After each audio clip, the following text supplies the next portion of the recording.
Imagine planning your dream wedding in vibrant Austin, Texas, only to have your fiancé demand you ditch your disabled sister to make room for her deadbeat brother. I'm Ethan, a 36-year-old single guardian, and this is how I uncovered a web of betrayal, outsmarted a narcissist, and turned the tables in a way that left her speechless. From gaslighting to a jaw-dropping plot twist, this story of heartbreak, revenge, and empowerment will keep you glued till the end. Have you ever had to choose between love and family? Drop your thoughts below and let's dive in. Hey everyone, I'm Ethan, a 36-year-old from Austin, Texas, and I've got a story that'll hit you like a freight train and keep you hooked till the last word. Picture this: I'm planning a wedding with my fiancée, Lauren, dreaming of a life filled with love, only for her to drop a bombshell. She wants me to abandon my disabled sister, Sophie, to make room for her train wreck of a brother, Caleb. When I said no, she tried to tear my world apart, but I didn't just walk away. I exposed her lies, unraveled her schemes, and watched her carefully built empire crumble in a way that'll leave you cheering. This isn't just a breakup tale, it's about breaking free from a narcissist's grip, reclaiming my life, and delivering a masterclass in smart revenge. Grab some BBQ from Terry Black's, settle in, and let's dive into this wild ride through betrayal, redemption, and a comeback that'll make you fist pump. I met Lauren in 2021 at Austin City Limits, where the city's electric vibe, think Zilker Park buzzing with music, food trucks slinging tacos, and the skyline glowing at dusk, sets the perfect stage for love. I was 33, a tech project manager at Dell, raising my 19-year-old sister, Sophie, who has cerebral palsy and uses a wheelchair. Our parents died in a car crash when I was 25, leaving me as Sophie's guardian. It's been tough, but Sophie's my heart. Witty, obsessed with true crime podcasts, and the best wingwoman at South Congress cafes. Lauren, 31, was a marketing exec at a 6th Street startup, all blonde curls and confidence, dancing to Tame Impala like nobody was watching. We clicked over beers at Stubbs BBQ, swapping stories about Barton Springs swims and hole-in-the-wall dive bar nights. She was magnetic, ambitious, the kind of person who lit up rainy street parties. We started dating, and Lauren seemed to embrace Sophie. She'd bring her vinyl records from Waterloo Records, chat about cereal, even join us for breakfast tacos at Torchy's. Sophie was cautious, losing our parents made her wary, but warmed up, calling Lauren too cool for a corporate type. I thought Lauren got it. Sophie and I were a package deal. We moved fast, renting a bungalow in East Austin in 2022, its porch perfect for Sophie's sunset sketching. Life was good. Friday nights at Cosmic Coffee, kayaking on Lady Bird Lake, planning a future. But Lauren's narcissism peeked through. She'd pout if I skipped her work events for Sophie's PT appointment, saying, "I'm more than change." I'm always so busy with her. I chalked it up to stress, ignoring the red flags. Codependency blinded me. I wanted to make her happy, even when it meant stretching myself thin. By mid-2023, I was ready to propose. Lauren dropped hints, pinning Vera Wang dresses, eyeing venues like the Driscoll. Sophie teased, "Don't mess this up, bro." I planned it at Mount Bonnell, where Austin's skyline sparkles. Under a pink sunset, I knelt, ring in hand, and said, "Lauren, you're my home. Marry me?" She squealed, "Yes," and we celebrated with champagne at Odd Duck. It felt perfect. Post-proposal, Lauren went full wedding planner mode, booking Laguna Gloria for the venue, obsessing over florals from the Flower Girl.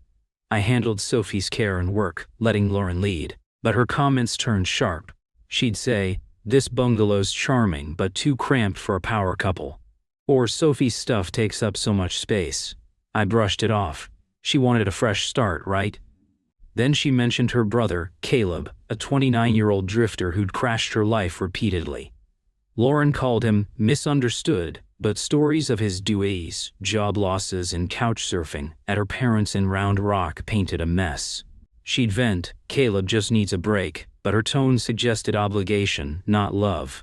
Tensions grew when Lauren suggested streamlining the house. She wanted Sophie's art corner, where she painted Lake Travis scenes, turned into a guest suite. I said, "That's Sophie's sanctuary." Lauren rolled her eyes. "It's just a corner, Ethan." Gaslighting began. She framed my protectiveness as overreacting. Then she floated Caleb visiting more, saying, "He's family, Ethan. You'll love him." I met Caleb at a tense dinner at Loro. He was loud, rude, ignoring Sophie to rant about Austin's tech bros. Sophie whispered. He's a tool, I agreed, but stayed polite for Lauren.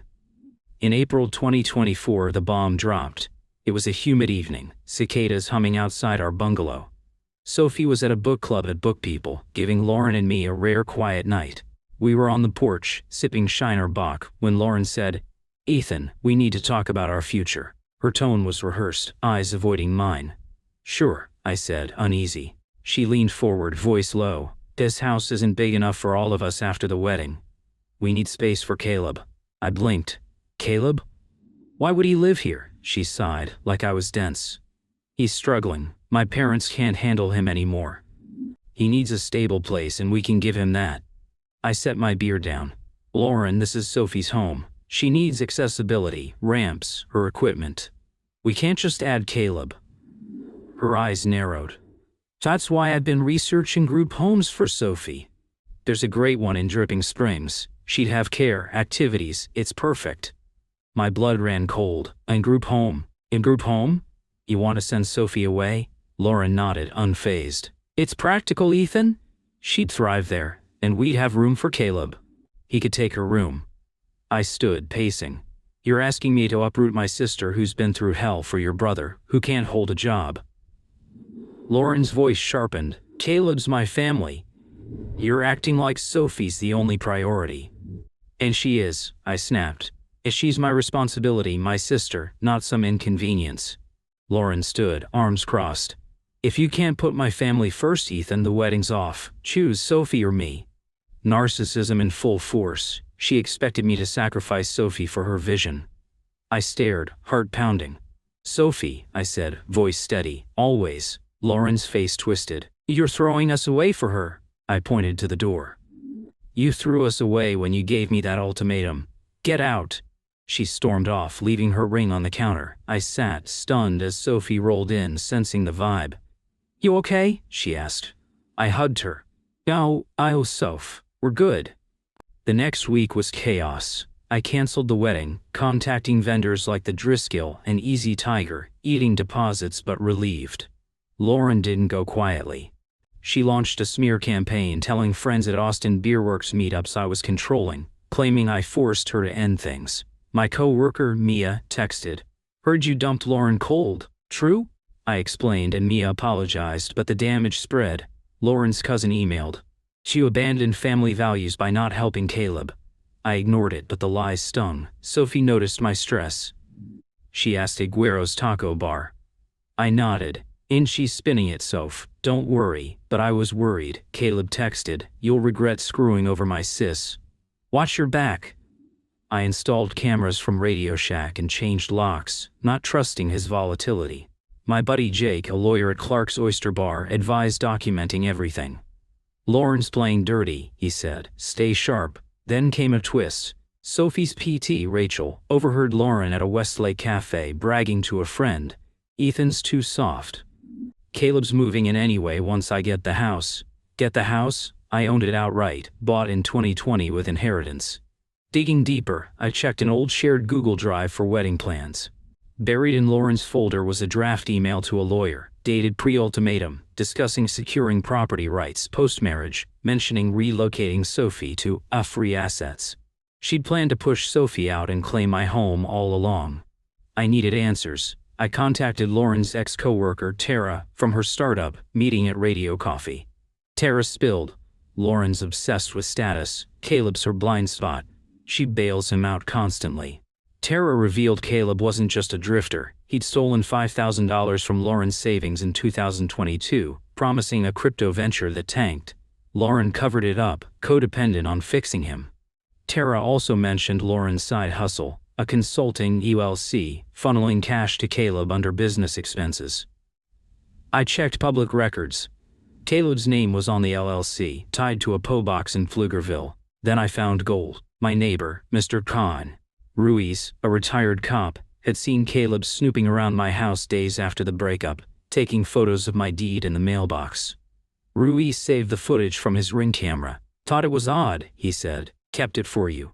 The deed wasn't stolen, but Caleb's intent was clear. He and Lauren were scheming to challenge my ownership, maybe claiming common law rights post-wedding. I also discovered a theft. Sophie's custom wheelchair cushion, a $1,200 gift from our aunt in Houston, was missing. I found it listed on eBay, traced to Caleb's account, with Lauren's handwriting on the listing photo. They'd stolen it from our garage during a visit. Trauma bond kept me from seeing Lauren's manipulation earlier. I'd trusted her despite Sophie's doubts. No more. By July 2024, I had a plan. I hired Jake as my lawyer, who confirmed Lauren's LLC was shady, Caleb's theft was actionable, and their deed stunt was attempted fraud. I gathered evidence: Lauren's email, Ruiz's footage, Caleb's eBay listing, Tara's affidavit, and bank records showing Lauren's payments to Caleb. I tipped off Austin PD's fraud unit, who linked Caleb to other scams. I set the stage, inviting Lauren and Caleb to a mediation at my bungalow, claiming I wanted to settle wedding debts. Greed brought them. Sophie, Mr. Ruiz, and Jake joined, my secret weapons. The living room was set, laptop ready, projector humming. Lauren arrived, smug in a blazer from the Domain.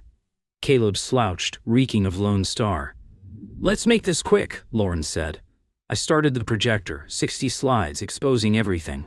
Lauren's email plotting to claim my house, Caleb's eBay theft, Ruiz's footage of the deed stunt, bank records of Lauren's LLC payments. I showed Sophie's cushion listing, her face crumpling.